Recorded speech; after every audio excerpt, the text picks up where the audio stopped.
6 മണിയാവും അവിടെ എത്താൻ.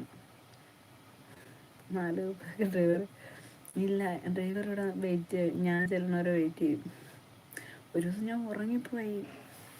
എൻ്റെ അമ്മേ, 4:25 ബസ് വരുന്ന എൻ്റെ അമ്മ, എൻ്റെ അലാറം ഒന്നും കേട്ടില്ല അന്ന്.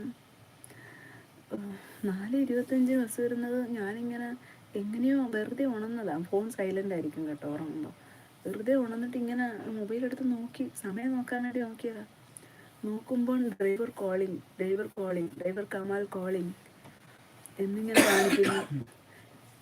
ഞാൻ ഞെട്ടിപ്പോയി. ഞാൻ പെട്ടെന്ന് കോൾ എടുത്തു. അപ്പോൾ അവർ വെച്ച്, ആയിഷ കിതറേ मैं इधर 5 मिनट से वेट करती हूँ. നോക്കിയപ്പോൾ 30 32 33. ഞാൻ പറഞ്ഞു സോറി മേ സോ ഗയി തി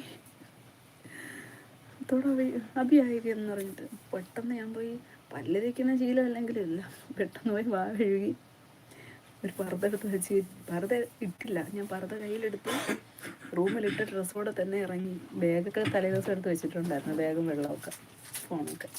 ബാഗ് അങ്ങനെ എടുത്ത് വെച്ചു, പർദ്ദ കയ്യിലെടുത്തു, നേരെ ഓടി താഴെ എത്തി.